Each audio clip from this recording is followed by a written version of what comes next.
Hello, everybody. Welcome to Texas Pinball Fest 2025.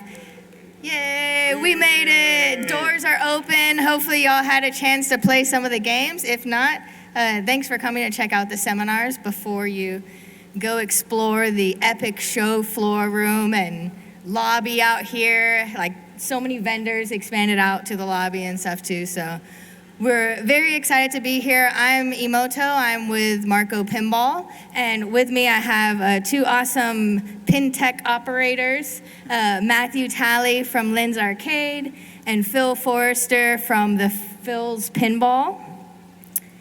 And today we're going to talk to y'all about refurbishing a pinball machine, kind of like the simple aesthetic stuff that you can do to a game that's not going to require heavy troubleshooting, solder, or messing with electronics too much. This is kind of like the surface level. You get a new game and you want to make it special and clean it up. And these are kind of our tips and tricks and recommendations to do so. So before we get started, I wanted to just raise your hand. How many of you actually own pinball machines? Yay! Right. How many of y'all work on your games? Everyone. Cool. How many of y'all are already into the level of like soldering and flipper rebuilds and stuff?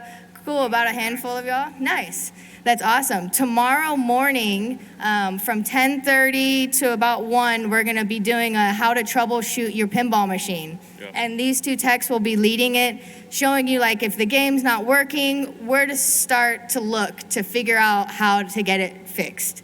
We're going to talk about the type of tools you should carry with you in your tool bag or on your cart at all times, how to solder, how to use and read a multimeter, and where to actually use it on your pinball machine. And then we'll roll into doing a flipper rebuild, which is one of the most important rebuilds you need to do on your game to keep your game playing fresh.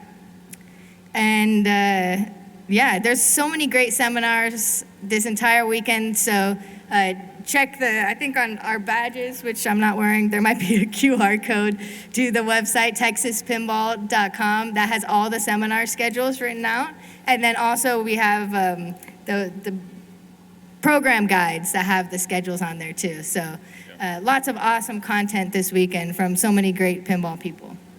All right, so without further ado, we're gonna talk pretty much like all about just different things you can do to your pinball machine, like I said, and kind of give our recommendations. So starting off is more of an aesthetic, non-tools really needed. You need a 5/8 wrench. I'll let you guys start talking about these things. And then we'll pass around a bin that kind of has different products and stuff in it so you guys can kind of follow along. So there's a little clear bin going around. Yep, I use all the Pin Buddy. So yeah, the Pin Buddies are really cool. Something that's easily installed on your machine. For those of you who like to have a beverage while you're playing pinball, there's a nice little cup holder that kind of goes right on the front of your machine. This one's screwed in at the moment, but the way that these things mount on there, there's 2 screws at the top. If you don't have those in, this just slides out, and it's easily like put into a dishwasher or in your sink and just wash it out. So if you get spills or whatnot on the bottom, makes it easy to clean, and also makes it so if you have it on the side of your machine, you can lift it out. So when you go in between to service stuff, this is not in the way. You're not hitting it with your knee or whatnot. And they come in an array of colors, and they can be solid or clear. This particular one also has a holder on the bottom for LED lights, so that it lights up. So it's a fun Looks little... really cool in a black light. It's really cool in a black light. You can see it on the screen up there, yeah. Yeah. And then you got the pin feet, which are... They're in the box, but... They're in the box? Nice. Polyurethane or rubber, they're just like the little cups that you put under your leg levelers so the game doesn't slide around, scratch your hardwood floors or anything like that. Yeah, or your concrete and things. We use them a lot in league play and stuff. If you have a lot of people that like to slide the games on the concrete, you put that on there and it stops them from doing that, stops them from scratching up your floor, but really it makes them try to play better. Yeah. Yeah. And you can get matching colors to all your other accessories that you might want to put on there. Yeah. Oh, yeah.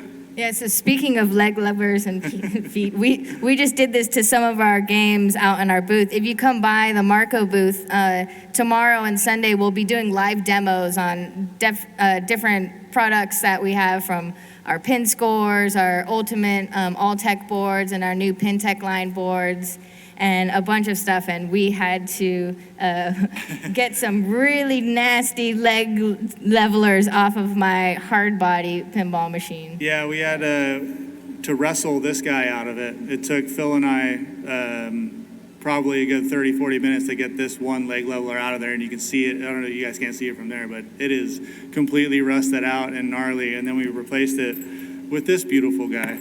Yeah. And that just makes leveling your game that much easier. Instead of being down there like trying to wrestle with this thing to get it to like move, you got a nice clean threads and it makes it so this just moves up and down super easy.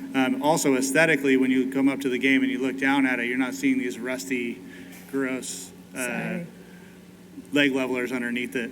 Yeah, and the problem with these too is when it starts rusting like this, it'll actually break through the bottom and then scratch up your floor a lot and everything as well.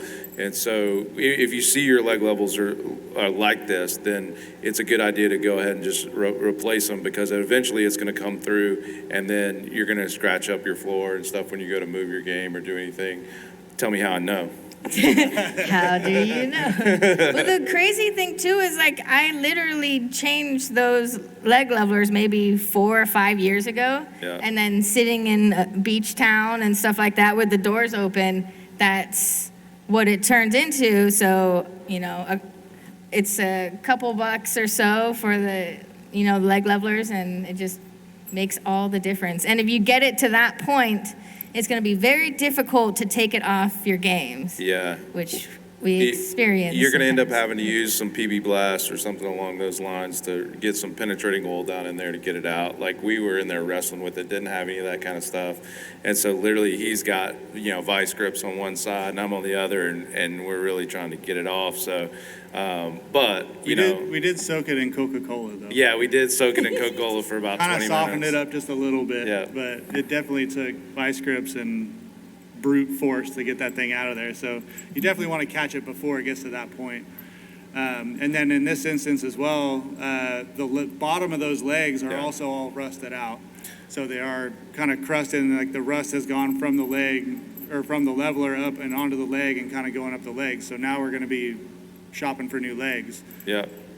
Yeah, and the cool thing is, especially with Marcos and everything, when you're going for the new legs, if you are like kind of going for a color theme, if you've got a new stern or anything like that, all the different colors that they have available on their legs, you can kind of like plan it out. Like, oh, I'm going to do green on this, I'm going to do purple on there, and like make your own theme, and make it custom to you in the game, in the colors that you like. So you can actually kind of think about that ahead of time and going like, oh, I want to change that up a little bit and do it a little different.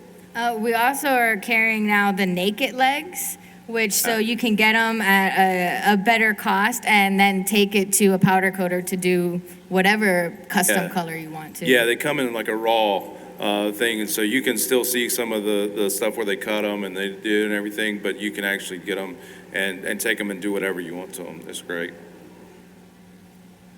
Rings is a big one. This is my favorite topic. Yeah, he's the master of the rings, man. It's a whole science when it comes down to what pinball rings you put on your game. Yeah, if you're looking for that regular classic look, the PRW rings, the Pinball Rubber Works premium rubber, it's just a heightened regular rubber compound that lasts a bit longer than a normal rubber. There's actually been like science put behind these, like real science of like what goes into them and their elasticity and everything else. And so they do have like this whole thing behind it, more durability behind them, but they have that classic feel to them. Yeah.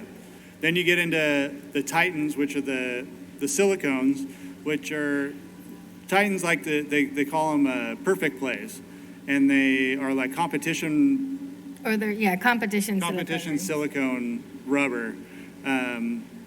So They last a bit longer than your PRWs. They don't wear down the same. Yeah. And they definitely like keep your game cleaner because it doesn't like wear, like the regular rubber can wear off on the ball and then that just gets spread around all over your playfield. So these guys kind of definitely keep it cleaner. And then you get into SuperBands, which are the polyurethane, which we put at Lynn's, we put these on everything, like except for our kickers and our flipper rubbers. We use polyurethane all over the place because it has a bit grippier attributes to it. So when that ball hits it, it kind of grabs it and then sends it back with more spin than it does like with regular rubber, which gives it a little bit more lively feel. And we really like that at Lynn's Arcade.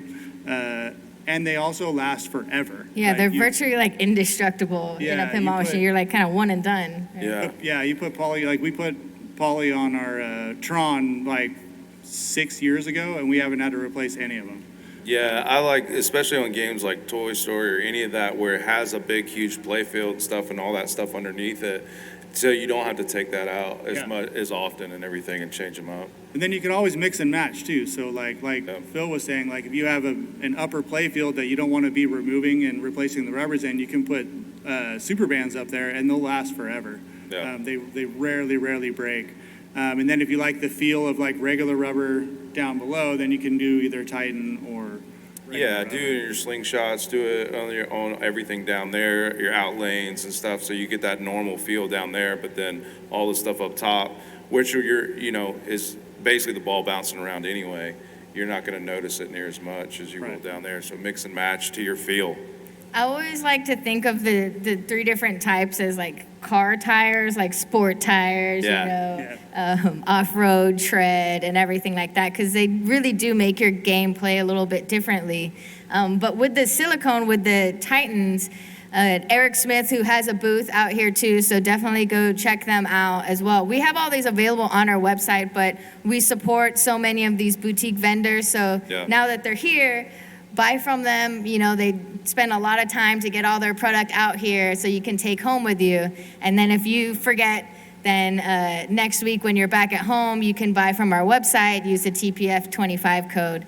But anyways, with Titans, it's really awesome. And SuperBands, there's so many different colors. So that's where you can really get into customizing your game. Like I had a friend who did Godfather all in the red bands. Yeah. And it looked really, really awesome. I just did my John Wick, which has all the neon colors and stuff, in the translucent pink, and then the Stranger Things in the glow. So the glow rings, which you see up there, they actually are UV reactive. So when it does that upside down or whatever, it's like the whole playfield lights up, even the rings too. So it's so much fun just kind of accessorizing, not just modern games, but older games too. We're going to be putting the pink, translucent pink on my hard body later, and we got some translucent purple to put on Future Spa, and it still plays very similar to the classic rubber with the PRW, but you get that cool color pop.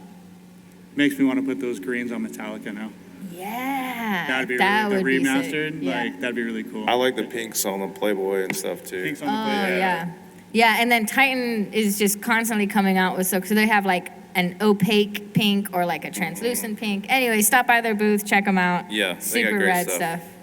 And you can see too in the bin that's going around, we sell all of these rings individually, but we also sell them as pre-made kits for your game. So that takes a lot of the time out of you having to go through your manual and add 34 different rings individually. You can just get the Buck Rogers kit, and it'll have all the rings you need. If you go to our website and you see that we don't have the specific ring type or color, then you can give us a call or an email, and then we'll make it right there for you. And then put it on the website for other people to enjoy too. Yeah. Plastics. Yeah, a lot of the times when you get a game new to you, the plastics are either kind of faded or some of them are cracked or chipped or broken. So getting a new plastic set is a kind of a simple way to just make it all pop again. The colors are brighter. You can get full kits. You can get single plastics if you just want to do single plastics. But doing a full kit is kind of a real nice way of making that game just come back alive especially with the color vibrancy. Yeah. It's an easy kind of, just a screwdriver and a 1/4 inch most likely, and you're going to be able to take all those plastics off and replace them. Yeah, and even, if there's a slingshot set or anything like that, because there's a lot of, so many of the games you pick up, all the slingshots are broken and everything. So, getting those and getting them replaced and stuff, especially everything on that lower half of the play field, it just makes your games look a lot better. Us on location and stuff, while every game's not perfect, having the game look better, people want to play it more. Yeah. If it looks like it's just like Beat worn up out and, and beat up, then people kind of pass it by That's true. and stuff. So this is one of the things that we like from here down. I wanted to make sure that it looks good and stuff, and that's one of the ways to do it right away. Yeah. And then once you get your new plastics, we got these awesome plastic protector kits now that are color guards is what? Yep, color guards or fluorescent guards or the clears. Or the clears. Yeah. So again, on like John Wick, they have like green ones that go underneath the slingshot plastic, and when it lights up, it looks like it's got this green glow around the edge of it. It looks really, really cool. If you want just clear works great too, but it just makes it so when that ball ricochets, especially on like Phil was saying, that lower half of the play field, it's going to break that plastic protector before it breaks your expensive new plastics that you just put in it. Yeah. Yeah, there's a lot of games that, like, if it's going on location for us, and I know, if you're doing it at home, it's for you, but for us on location, it saves us a lot of time and energy to have those plastic protectors in. So we may get a game new in box, strip it down, put the new rubbers, put the new plastic protectors and everything on there before it ever hits the floor. Yeah. And then we don't have to worry about it again. Yeah, if you're operating pinball machines in a public location, you definitely want to get plastic protectors on your slings And as it soon looks as cooler, possible. and so people want to play it. Yeah, that too. It's great marketing. And also, like, if you're bringing your game to a show where thousands of people are going to play it all weekend, like, Yeah. heavy recommend putting those plastic protectors on, or at the very least, depending, maybe you want to, like, use your backup plastics for the show if you're not trying to, like, compete for best restore or something. Right. Anyway, like, the plastics are so valuable, they're special artwork, so you want to keep them protected as much as possible. And most of those plastic protector sets, they're gonna include like the most commonly broken plastics on the game. So if there's a spot where the ball normally air balls or normally ricochets and it breaks a certain plastic, that one's usually always included in those kits and stuff. That you have that, hey, this is a known thing where this plastic breaks, so they include that one in there. Yeah, it's like that whole center area on Jaws where the captive ball is and like the chum bucket and everything, all those little plastics that come out as fingers, like they end up snapping just from a ball flying at it at 50 miles an hour. So getting those protectors is... I really love how Stern has been adding several plastics and several decals to their new in-box games. Yep. I don't know if they've always done that, but I've definitely, as an operator now, I've noticed that bag is like, I see like something broken, a plastic broken. I'm like, no, I'm so devastated. I have to buy a whole new $300 kit. And then it's like, no, Stern provided like 3 or 4 of these commonly easy break ones. So Yeah. I thought that was really cool. Want to do that one? Pop bumper caps? Sure, yeah. The pop bumper caps and the drop targets and stuff, it's one of the easiest ways to really upgrade your game. If you have one drop target break, chances are the rest of them are there. They do dry rot and crack and everything, but it's amazing to see sometimes when you take the old pop bumper caps that had the incandescents in them and you take them off and you see all the brown and you put the new and how much it pops right away.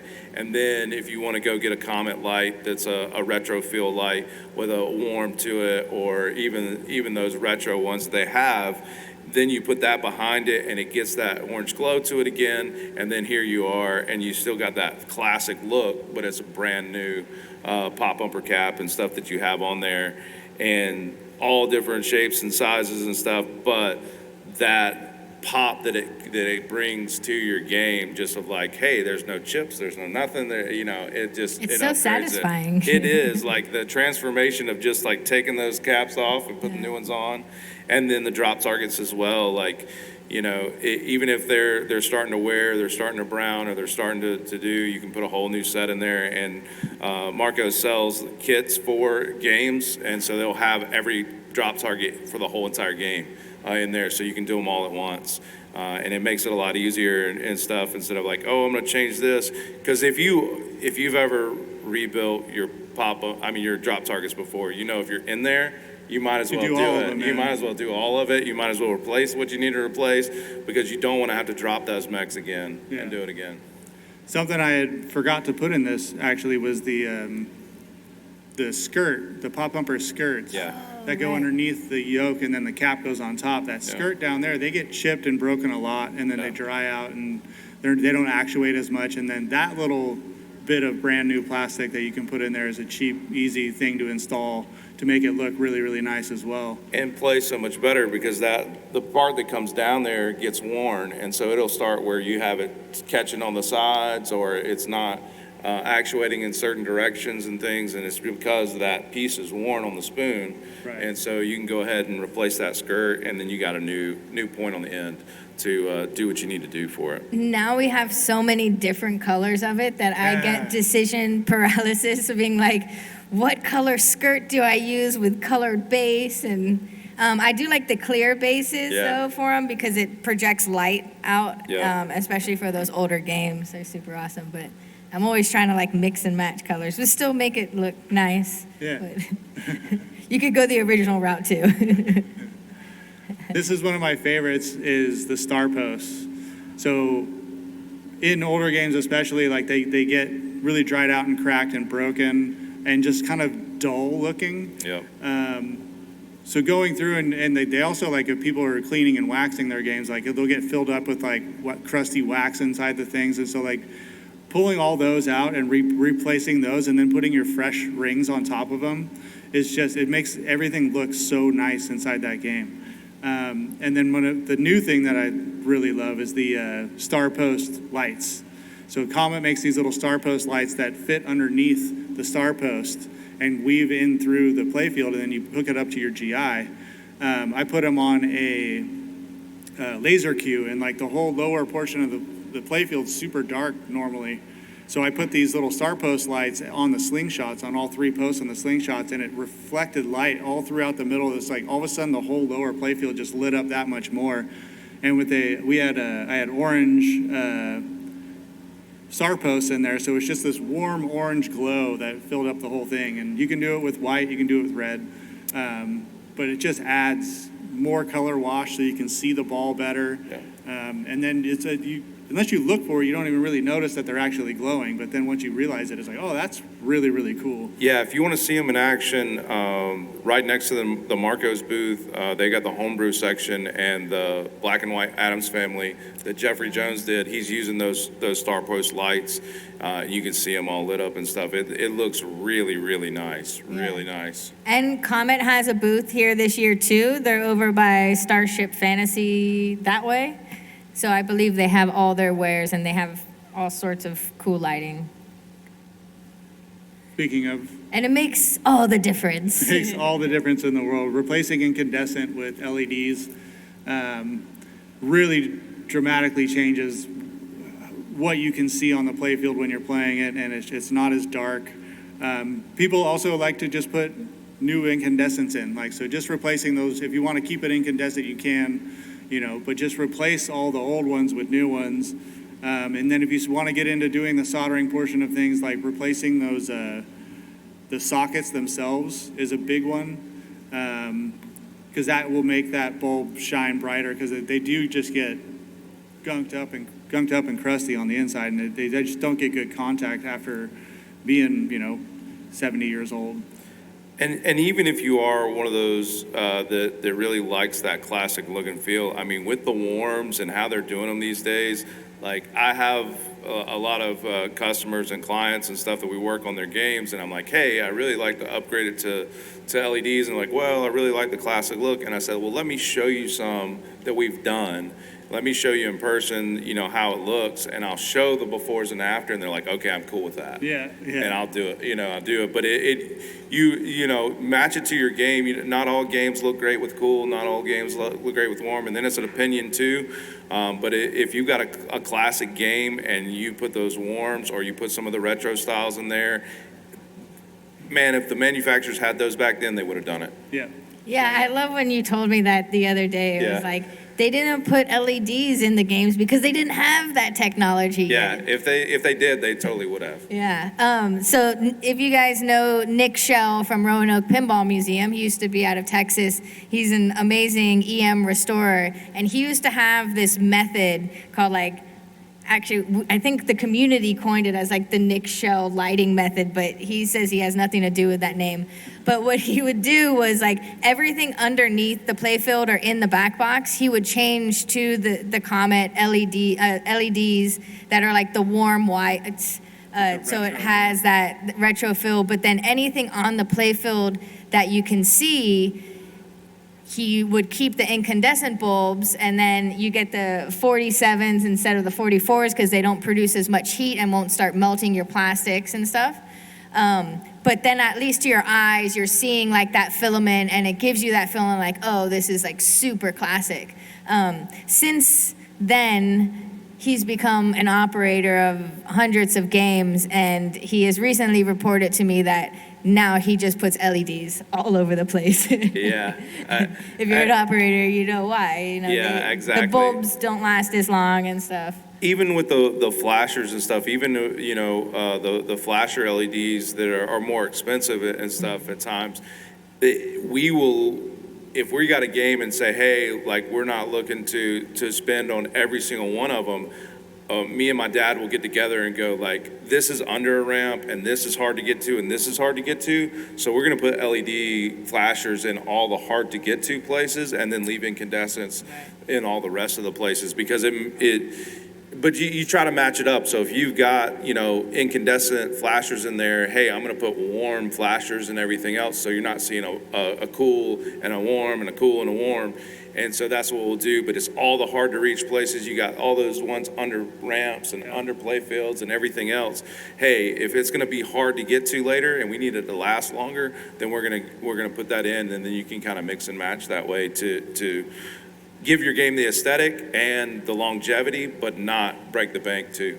So being devil's advocate, because this happened to me early on when I started getting into restoring pinball machines, I went and put in LEDs in my game. I think it was like Lord of the Rings or it was something older. But then when I put in the LEDs, it has like this annoying like flickering. And like I feel like most people can't notice it, but I definitely notice it. And I actually took out all the LEDs and put all the incandescents back because when those GIs are like going, something with, the filament getting hot and getting cooler, you can't really replicate that with LEDs. So what do y'all suggest to like fight with that? They actually have a kit. It's a LED OCD, Yeah. and it's a programmable Like flicker eliminator. flicker. Yeah, right. it's like a flicker. So in the older games, it's a flicker eliminator. So in like Bally, Williams area, and then when you get up into the stern side, it's LED OCD, and it's actually Yeah. a board you put in there to smooth all that out. It actually pulses the light at a speed so it actually gradually comes on and gradually comes off is what it actually does. Because most LEDs are just on or off. And so what you're actually seeing is it turn on and off all those times. And so they're actually pulsing it at a different frequency to give that glow on and glow off effect. And I believe Comet now actually sells those directly on their website stuff and everything too. But they're here. Go get them, while you're here and stuff, and look for those OCD boards. But they do have them for the modern games and stuff like that to eliminate that. And then what's the difference? Like when I'm shopping online, it's like one SMD and two SMD and non-ghosting. Like what does that mean? Non-ghosting is another way of getting around that flicker. So that's what that flicker is a ghosting effect. So like it's a more expensive bulb, I think it's just going to eliminate the OCD portion of things. Well, no, I mean, the one of the other big things about the non-ghosting is that there is bleed of voltage through the games so you may have a light up here, but it's in the same row as one over here, so you have a little bit of bleed, and so you see this one light up when this one lights up full, and so those actually have an extra diode in them that blocks that from happening, and so you don't get the flickers, but two, you don't get the ghosting effect that you see some games have, and then then you can get into different brightnesses and everything else as well. Everybody has pretty much switched over to SMD lights, which is just a type of LED that they use that's in there. One SMD is going to be a little bit more subdued. You're not going to have quite as bright. The other one has two of them in there, so it's a good bit brighter, and they call them like a 50-50. And so it'll brighten up your game more. It just depends. Like, there are different places that you want to put them. Like, we went for a long time. Anything that was in the back box, we would put one SMDs or one LEDs in, so we didn't get so much reflection down on our glass. And so we would put those little bit less bright ones in the back box, and then we would put the two SMDs in all of our GIs, and some people use the one SMDs under the inserts too because they feel like the inserts are too bright. So it's really kind of a preference at that point, but they do have a different purpose to them as well, and they're getting some really cool different ones. They've got some flame ones now. They've got some of the actual twinkles. So because used to you'd replace all this, but the twinkle ones in like a Captain Fantastic or an older game, you couldn't get the twinkles and stuff. But they've got all that kind of stuff now too. Yeah, Comet's come a really long way in what they've been doing. Yeah, and then we don't have a picture of it, but in that box is set of Yopsicle lights that you can put on old Bally Williams and Stern games. Can you guys talk a little bit about the Yopsicles? Those are really awesome. Those are really, really cool. It does take soldering, but it's a very kind of easy soldering technique, and you take a screw out of the light socket that's underneath your playfield, you desolder the light socket, put the Yopsicle lined up with it, drop a solder to get that cable back wired on there, and then screw it back in, and another wire attached to the other side. And this little light board now, there's no way for it to like unscrew or like wiggle loose or anything like that. So it's like it's solid in your game. And they're super bright. And they're too, super right? bright.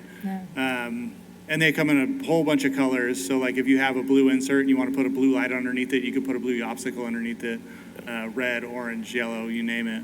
And the flaw in those Bally's and Stern games, where if you put an LED light in and it flickers, and you either have to upgrade your LED board, or you have to go around and put resistors on every socket, or however you solve that issue, those Yopsicles eliminate all that. They've got it built into every single board so that it works perfect, with your original lamp board, and you don't have to go replace those anymore.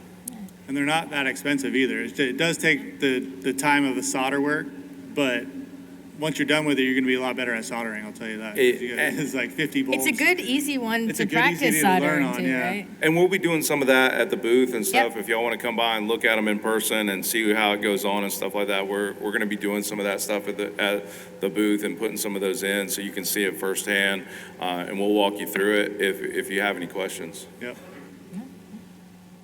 Pinscore. Speaking of LEDs, new technology upgrade. So these are really cool because, and Marcos is coming out with more and more of these. And of course, these are for the Bally games, Stern games. And so these are like, one-to-one, you drop them in, plug in the original connector, and it just works. These are actually 5 volt instead of the high voltage that you get out of the 190s. So all their high voltage section, if you replace them with all of these, you can go ahead and pull that fuse off your solenoid driver board and never have to worry about high voltage section ever again, which is a common failure point. And you don't have to worry about the measles and stuff happening that you have on these displays. What'd you call it? The measles? Yeah, the measles, the little dots Measles. everywhere.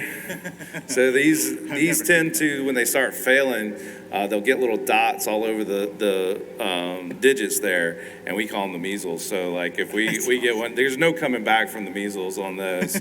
So you know you're gonna have to replace it anyway.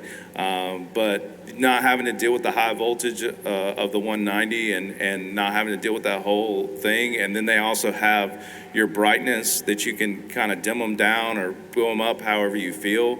I tend to draw them back just a little bit, and they end up looking very, very similar to the originals. And so you can do that. You draw them down just a little bit, and it looks really, really good. So anytime that either on location, my personal game, or customer game, if we start having issues with the high voltage, I'm like, look, you got a couple different solutions, but I recommend going with the 5, never having to deal with it again, and go with the low voltage. So these pin scores that they have, and then they're coming out with different games, and some of the harder to find stuff like the F14s and all of those early ones where they were trying to figure out what to do. It's really good to have these replacements and be able to put them in your game and then upgrade it right away. I think we did white in one of the games at Pinky's Revenge where I operate at, and it just looks cool, and people are like, oh, that's a new game, isn't it? I'm like, no, that's a game from the 80s. And they're like, no, it has LED. I was like, yeah, they make them now, you know. And so it's a very, very easy upgrade, especially on these Stearns and Valley games, because it's just plug and play. And you can actually mix and match these if you wanted to, if you just had one display out and you wanted to do it, but I recommend going with the whole thing and never worrying about it again. And soon they're going to have multiple colors, so you'll be able to change the colors on these. So like if you put them in, say, a Playboy and you want the numbers to be pink, you can change the color to pink. Or white, or a xenon, do blue and everything. Yeah. So it's what they're doing, and the products that they're coming out with these it's very, very easy upgrade to your game, and then I don't have to worry anymore. That's my biggest thing, is like I don't have to worry about that high voltage anymore. I don't have to worry about these going out. I'm good. Another real simple one, is upgrading your glass to HD glass or Invisiglass. Eliminating all that glare. So on like older games too, like, you know, I have a Valley Playboy and it's bright, the back glass is bright, but the glass, you can't see the upper half of the playfield because it's so reflective. So putting in a piece of Invisiglass just makes it disappear. It's amazing. Or if you have like an overhead light in your garage where you're playing and it's shining down on your playfield, you put a piece of Invisiglass in and then it eliminates all that. You'll see right through it. You can't even tell that light's even there anymore.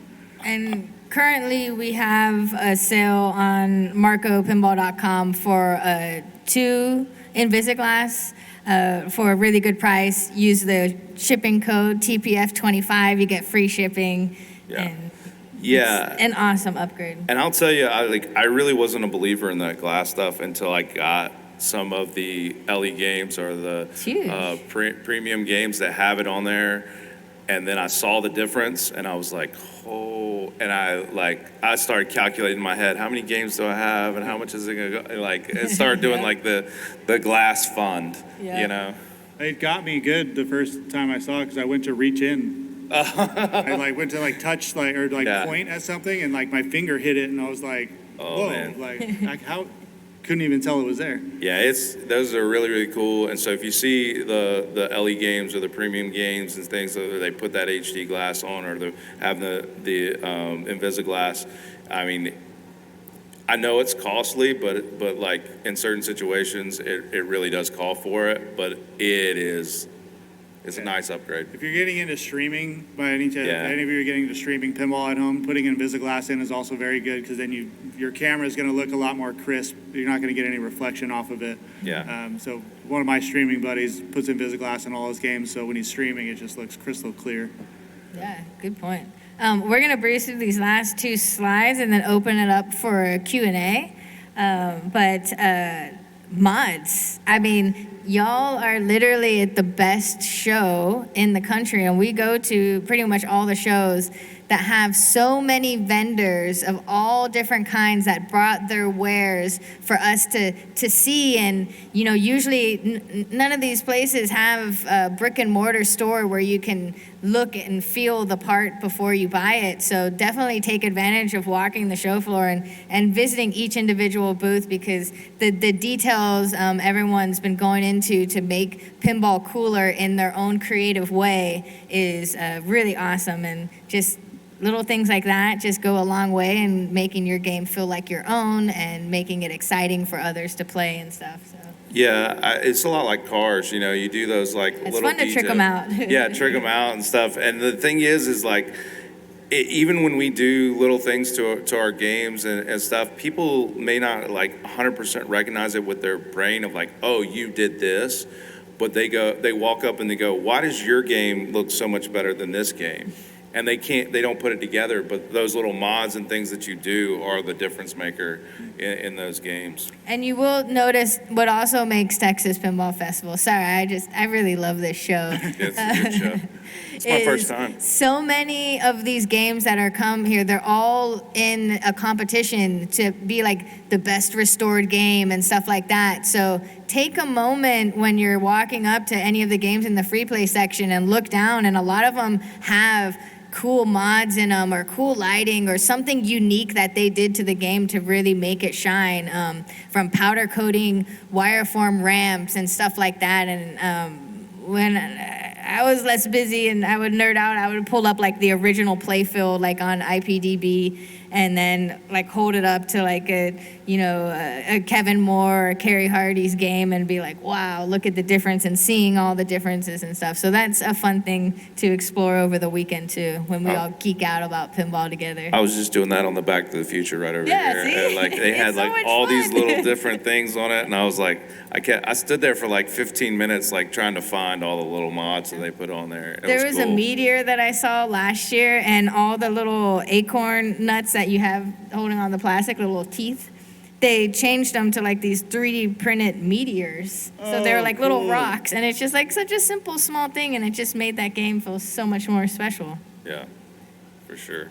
And then there's toppers. And then there's toppers. They're expensive, but awesome looking. There's lots of cool custom toppers. I think Electric Playground is here with their new toppers. And then, of course, Stern Fun is selling toppers there. We have toppers on our website. All the Stern toppers coming out have modes programmed into them, so it's kind of like to get that mode, you got to get the topper, and it makes it look cool. The Venom accessories just were announced a couple days ago from Stern. We actually have a Venom that's fully loaded with them over there. That topper looks awesome. It looks kind of like the Mandalorian topper, and does have like some interesting interactive modes to it. And then also the John Wick topper with like the hourglass is over on display as well too. Just super awesome stuff. Yeah. Yeah. That hourglass turning and stuff and those modes and, Yeah, and it's cool. having that time, you know, The interact. hourglass is actually like ticking time down for the mode to expire. But yeah, so if anyone has any questions, we invite you to come up to the microphone. It doesn't necessarily have to be specific about what we were talking about here, but we do have two awesome technicians and operators sitting here. So if you guys have any questions, we'd be happy to take them. How's it going, guys? Hello. So you mentioned you've got kits for the games on the rubbers. Yeah. Do you have kits for the games for those LEDs? For the what? Kits for the LEDs for each game. We do have, especially the older classic games, LED kits. So you could just literally buy, like, I don't know why I keep saying like Buck Rogers, or what's the game we're working on? It's not Buck Rogers. Viking and No, Flash Gordon. Flash Yeah, Gordon. you could get like the Flash Gordon LED kit. Yeah. And it comes pre-kitted and has all the bulbs and stuff you need. I think those kits particular will do different color accents and stuff too, so it's a bit more fun, vibrant kit. Yeah, I think some of them color match under the inserts and stuff as well. Yeah. And you're talking about the drop targets. I think it was Meteor where we replaced some drop targets from you guys. And at first, I noticed that the top of the new ones had like a flat lip, and the old ones did not. So I thought, oh, these are going to be the wrong ones. They're not going to fit. Turns out that flat lip is making us get less balls stuck. Is that Yeah. intentional? Yes. So they're upgrading. Yes. So one of the cool things about Marco Specialties, this is our 40-year anniversary. I've been with them since 2019, and the really cool thing is they take parts and try to help engineer to make them better. That was great. So that's for an example, you can't get that original part maybe, and people are recreating them, reproducing them. So adding that little more durability or something sensible like that without completely changing the aesthetic is always kind of the goal. And then we're always open. You just reach out to us by phone or by contacting sales at marcopinball.com. Like if you get any products that are not working well for you, you let us know, and then we stop selling it, we figure out what's wrong with it, we fix it in engineering, and then put it back in the market. So we thrive off of having that user feedback, so always feel free to come to us and be like, hey, I installed this and it's not quite working right, because we don't want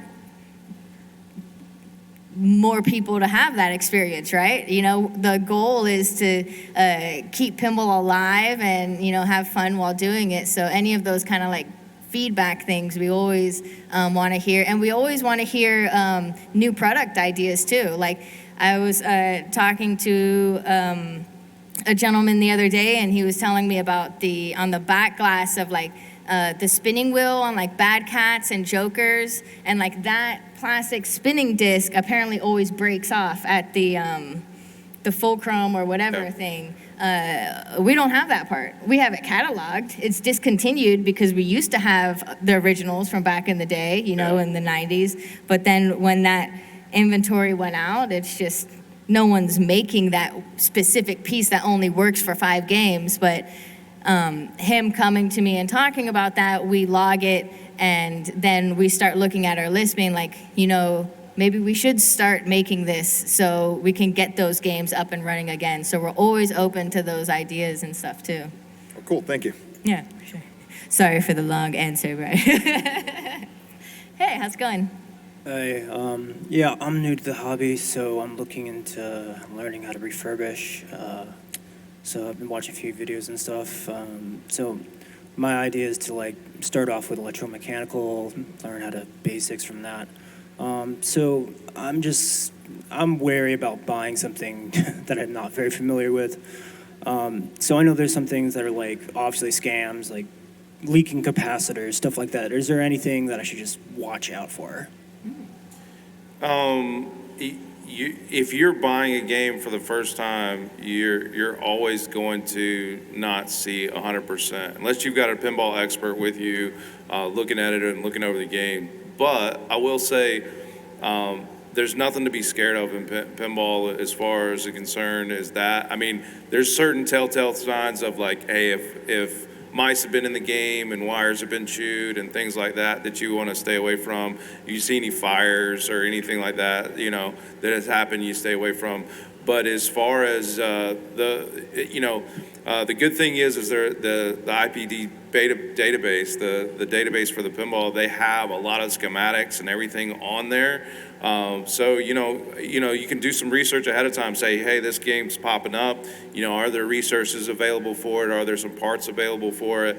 And kind of get yourself there. EMs are a good place to start just in the logic standpoint, but also the early Bally's and the Sterns are a great place to start as well. You learn a lot about following the voltage and some of the stuff we'll do tomorrow. Mm-hmm. Yeah, definitely come to our seminar tomorrow morning at 10:30. We're going to be troubleshooting your pinball machine, so we'll be on the more technical side of how to get into your game. We'll have a display game here that we're working on. One of the things too, when looking for a game that I want to buy that's a project game, it's the first thing I do is go on marcopinball.com and type in that game name or search by game and see what is actually available to purchase before I really know what I'm getting myself into. Yeah, for sure. It's also good just to if you're going to buy it, like play it, ask all the questions of the owner and make sure that, everything is working when you purchase it at that time. Like take the glass off, hit all the switches, make sure the score wheels are all working right, so you actually are taking home a working game. Yes, sir. I don't know if you've run into this, but you guys have those new rubbers. I don't know if they're called super rubbers. SuperBands? SuperBands, yes. Right.